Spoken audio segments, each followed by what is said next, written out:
3 de outubro de 1953. A caneta de Getúlio Vargas desce sobre o papel no Palácio do Catete, no Rio de Janeiro. A Lei 2004 cria a Petrobras e institui o monopólio estatal do petróleo. A partir daquela assinatura, nenhuma empresa privada, brasileira ou estrangeira, pode extrair uma gota do subsolo nacional.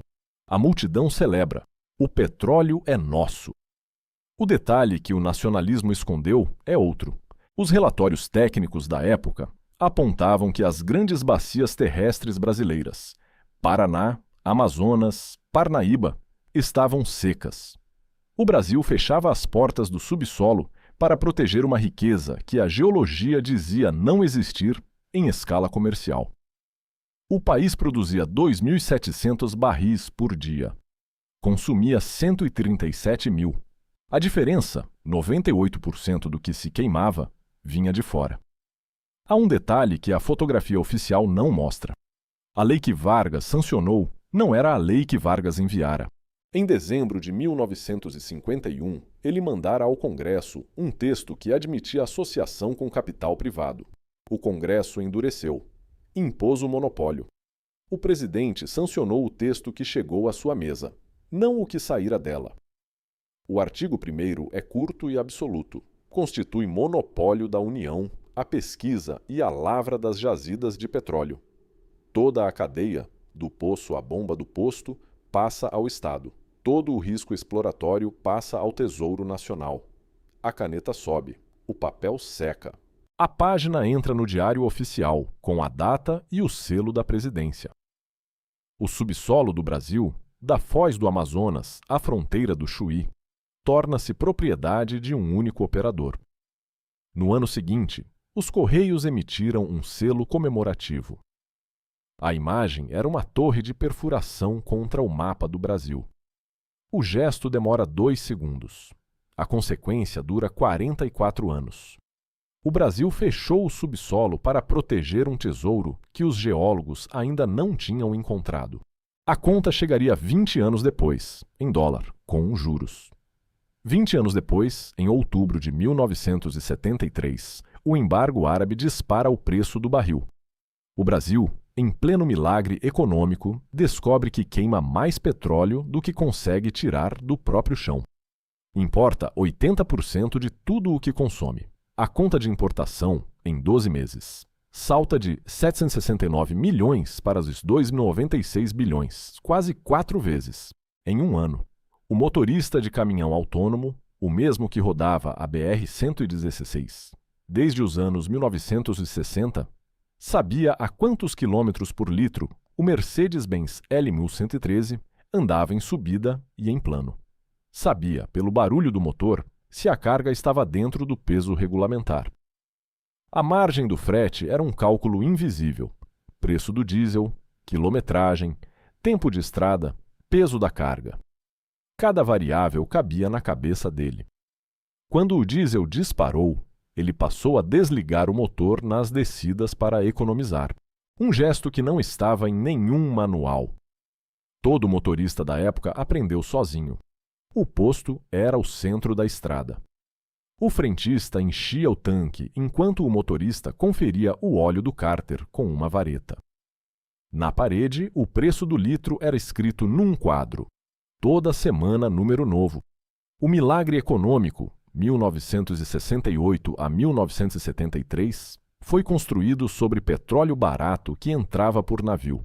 As estradas de JK, abertas na segunda metade dos anos 1950, tinham transformado o diesel no sangue da matriz de transporte brasileira.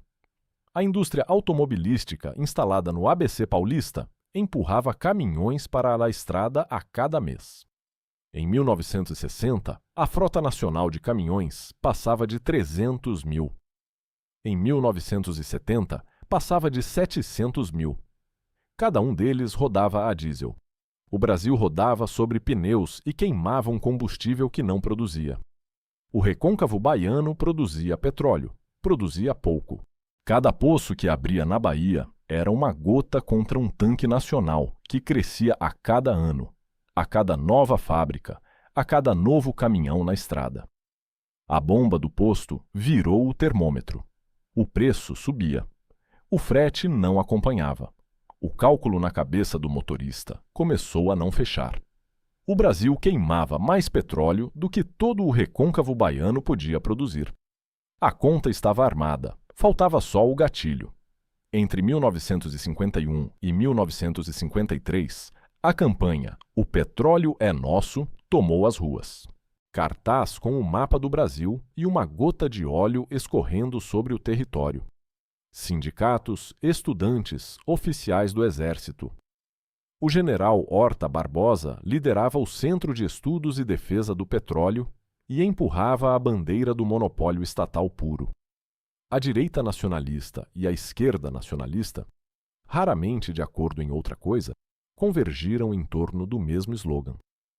Vargas estava politicamente fragilizado em 1953. Voltara ao poder em 1951, eleito por voto direto, mas sem maioria no Congresso. O exército que ele mesmo moldara nos anos do Estado Novo agora tinha generais em lados opostos. Horta Barbosa puxava para o monopólio. O general Juarez Távora puxava contra, defendia capital estrangeiro temporário. Dizia que o Estado não tinha capacidade técnica, nem financeira, para abrir o subsolo sozinho. Távora não era um liberal contra o Estado. Era um militar nacionalista que discordava do método. Discursou no Congresso. Publicou, no ano seguinte, o livro Petróleo para o Brasil. O argumento era direto. Sem capital privado, o Brasil ia demorar décadas para encontrar o próprio petróleo. O Congresso ficou com Horta Barbosa. O texto que voltou a Vargas era mais duro que o que ele mandara. Monopólio absoluto. Capital privado, nacional e estrangeiro.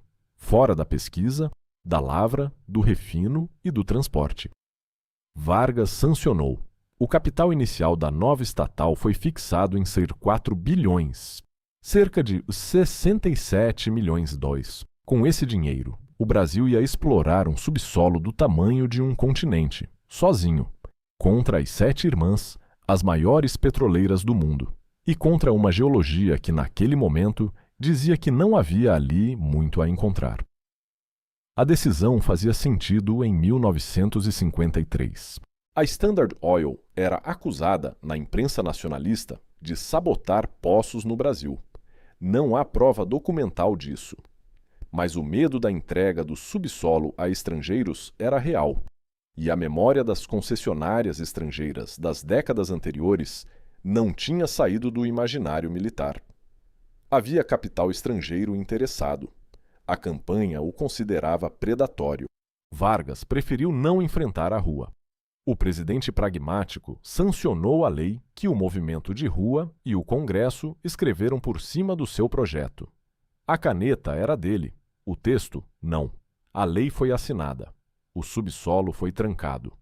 Mas os geólogos, dentro e fora do governo, já sabiam de uma coisa que a multidão na rua não sabia. Távora avisou pela porta da política. 4 anos depois, o aviso veio pela porta da geologia. Walter K. Link chegou ao Brasil em 1954, contratado como geólogo-chefe do Departamento de Exploração da Petrobras. Experiência em grandes bacias sedimentares americanas. Durante 6 anos, percorreu o país perfurando poços. Em meados de 1960, entregou à diretoria um relatório de 4 cartas. A conclusão era uma frase seca. As bacias sedimentares brasileiras onshore não apresentavam indícios de produção em larga escala. As pesquisas precisavam ser redirecionadas para o mar. Link classificou as 3 grandes bacias paleozoicas: Paraná, Parnaíba, Amazonas, com a letra D, sem interesse exploratório. Só o Alto Solimões escapou com C. O mapa terrestre do Brasil recebeu a nota que significava: pare de cavar aqui. O presidente da Petrobras, Idálio Sardenberg, classificou o relatório como sumamente pessimista. A imprensa nacionalista acusou Link de sabotagem a serviço de multinacionais. O texto vazou. Maio de 1961, A Câmara instalou uma CPI. A diretoria contratou novos estudos para refutar a tese. Os novos estudos confirmaram a tese. As 4 cartas originais do relatório Link foram preservadas. Os anexos técnicos que as acompanhavam, mapas, perfis, dados brutos de perfuração, não sobreviveram integralmente. O que existe são as conclusões, e elas são inequívocas. Cumpriu o contrato. A palavra sobre a saída foi dele. Foi escorraçado. A Petrobras seguiu cavando terra. O aviso de Link não negava o recôncavo baiano que produzia.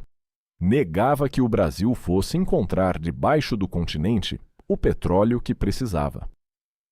Link voltou para os Estados Unidos em 1961. Os poços terrestres continuaram sendo perfurados. O petróleo que ele disse que não existia, de fato, não existia. O artigo 1º da Lei 2004 constitui monopólio da União a pesquisa e a lavra das jazidas de petróleo. Uma frase. Uma consequência material que durou décadas. O monopólio não proibiu só a entrada de empresas estrangeiras. Proibiu o capital privado, brasileiro ou estrangeiro, sem distinção, em qualquer etapa de prospecção. Cada poço perfurado no Brasil passou a depender exclusivamente de recursos estatais. O Imposto Único sobre Combustíveis e o Fundo Rodoviário Nacional abasteciam o caixa. A Petrobras operava com o dinheiro que o motorista pagava no posto, o mesmo posto que vendia um diesel importado. O monopólio abrangeu também o refino e o transporte. Cada nova refinaria dependia de decisão e verba do Estado, e de anos de projeto, licitação e obra. A mesma estrutura que decidia onde cavar, decidia quanto destilar e por onde escoar. A engrenagem não tinha ponta solta. O Estado entrava no poço e saía na bomba. Quando o Estado atrasava, a bomba ficava sem combustível. Em 1954, primeiro ano completo da Petrobras, a produção era de 2.700 barris por dia. Em 1960, já era de 65.000. Havia crescimento real, mas o consumo crescia mais rápido. Cada novo caminhão na BR-116, cada nova fábrica no ABC, cada novo trator no campo puxava a demanda para cima. A distância entre o que o país tirava do chão e o que queimava não fechava, e o monopólio não tinha como fechar. O risco exploratório em qualquer lugar do mundo é dividido. Uma empresa perfura 10 poços sabendo que 9 vão secar e um vai pagar a conta.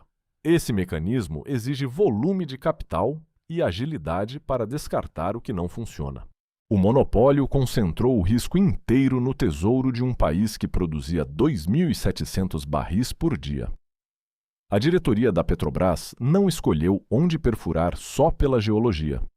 Escolheu pela política. As bacias paleozoicas, Paraná, Amazonas, Parnaíba, ficavam em estados. Estados tinham governadores, deputados, interesses regionais, sindicatos que cobravam emprego. Cada poço terrestre era uma vitrine política. Perfurar no mar, na época, significava outra coisa: alugar plataforma estrangeira, contratar tecnologia que a empresa não dominava, operar fora do alcance do olho político e da plataforma de imprensa que celebrava cada perfuração em terra firme como prova de soberania. O mar não rendia manchete. A terra, sim. O custo de oportunidade não foi contabilizado em planilha nenhuma, mas é mensurável na cronologia. Cada poço terrestre seco consumiu dinheiro, tempo de equipamento e geólogos que poderiam ter sido aplicados em aquisição de sísmica marinha, em formação de técnicos em plataforma continental, em negociação de contratos de perfuração offshore. O Brasil entrou em 1968 sabendo menos sobre o próprio mar do que sabia sobre o próprio continente, e o continente estava seco. Não existe um balanço consolidado das perfurações terrestres da Petrobras entre 1954 e 1968. O que existe são relatórios anuais e o cruzamento com o relatório Link. Todos mostram o mesmo padrão: poço seco após poço seco nas bacias paleozoicas. A plataforma continental brasileira ficou ignorada durante 15 anos. Quando a Petrobras finalmente foi para o mar, em 1968, alugou uma plataforma da Zapata Drilling Company e perfurou em Sergipe. No segundo poço, Guaricema, encontrou petróleo comercial. Segundo poço. O subsolo marítimo, que o país ignorou por quase 2 décadas, respondeu na segunda tentativa. Em 1974, a Bacia de Campos entregou garupa. O futuro do petróleo brasileiro era marítimo, e sempre tinha sido. Mas o Brasil chegou ao ano do choque da OPEP, com 1 década de atraso na produção offshore. Produzia 170 mil barris diários. Consumia 800 mil. A diferença era o que entrava por navio, todos os dias, todo dia. O custo exato de cada poço terrestre seco nunca foi calculado de forma independente. O dado que existe é mais direto. A Petrobras gastou centenas de milhões de dólares perfurando áreas que Link havia classificado como sem interesse, num país que importava 80% do combustível que queimava. A tecnologia de águas profundas ainda era incipiente nos anos 1960. Mesmo Link ouvido em 1960, o pré-sal não estaria acessível. Mas o contraponto é verificável. O Brasil que o choque da OPEP encontrou, em outubro de 1973, era exatamente o Brasil que o monopólio de 1953 permitiu construir. Um país sem margem de oferta interna. Enquanto a Petrobras perfurava terra seca no Paraná e no Amazonas, o petróleo que o Brasil queimava vinha de navio. Quando o navio encareceu, não havia poço nacional para compensar. Outubro de 1973. A OPEP embarga a exportação. Em 6 meses, o preço do barril salta de os $3 para $12. O choque atinge todos os países importadores: Japão, Alemanha, França, Itália. Nenhum escapa. O que diferencia o Brasil é a magnitude da exposição. O país importa 80% do petróleo que consome. A conta de importação salta de 769 milhões em 1973 para os 2,96 bilhões em 1974. Quase 4 vezes em 12 meses. O caminhoneiro continuava na BR-116. O cálculo do frete, que cabia na cabeça dele, deixou de fechar. Não por erro dele, mas porque a variável que ele não controlava, o preço do diesel importado, virou a variável que decidia tudo. O diesel que ele comprava rendia menos. Não porque o caminhão tivesse envelhecido, porque o combustível vinha pior, adulterado, misturado nas bordas da crise. O motor perdeu potência. A fila no posto passou a consumir hora de trabalho. A perícia dele continuava intacta. O que faltava era o insumo que ela precisava para funcionar. O governo Geisel respondeu com o segundo PND. Indústria pesada, substituição de importações, infraestrutura. Financiado com dívida externa. A conta do petróleo passou a ser paga com empréstimos em dólar, a juros flutuantes. A lógica era simples. Se o combustível não saía do subsolo nacional, o dinheiro para comprá-lo vinha de banco estrangeiro. A dívida saltou de $6 bilhões em 1974 para 45 bilhões em 1978. Em 4 anos, multiplicou por 3,5. Em 1979, o segundo choque. Em 1980, o Federal Reserve, sob Paul Volcker, elevou a taxa básica para 20% ao ano. A dívida brasileira, contratada a juros flutuantes, tornou-se impagável. O país declarou moratória em 1987. A crise não teve uma causa única. A OPEP disparou o preço. As rodovias de JK multiplicaram a demanda. Os juros de Volcker deram o golpe final. O monopólio de 1953 é o que determinou o tamanho da exposição. Um país com produção interna teria absorvido parte do choque dentro do próprio subsolo. O Brasil não tinha o que absorver. A dívida externa brasileira em 1982 equivalia a 85 bilhões de dólares. 200 vezes o capital inicial da Petrobras em 1954. A diferença entre os dois números é o que a conta do monopólio realmente custou. A Lei 2004 não causou a crise de 1973, mas determinou que o Brasil a enfrentasse sem margem, sem produção própria e sem alternativa. O monopólio foi o acelerador decisivo de uma crise que já vinha armada. Em 1997, a Lei 9.478, no governo Fernando Henrique Cardoso, quebrou o monopólio. Criou a Agência Nacional do Petróleo. Abriu concessões para capital privado. O artigo 1º de 1953 durou 44 anos. Em 2006, a Petrobras anunciou o pré-sal. As reservas foram descobertas pela estatal Jamadura, mas viabilizadas por parcerias e blocos de concessão que só existiam porque a Lei de 1997 tinha aberto a porta. O tesouro apareceu 9 anos depois de o cadeado ter saído.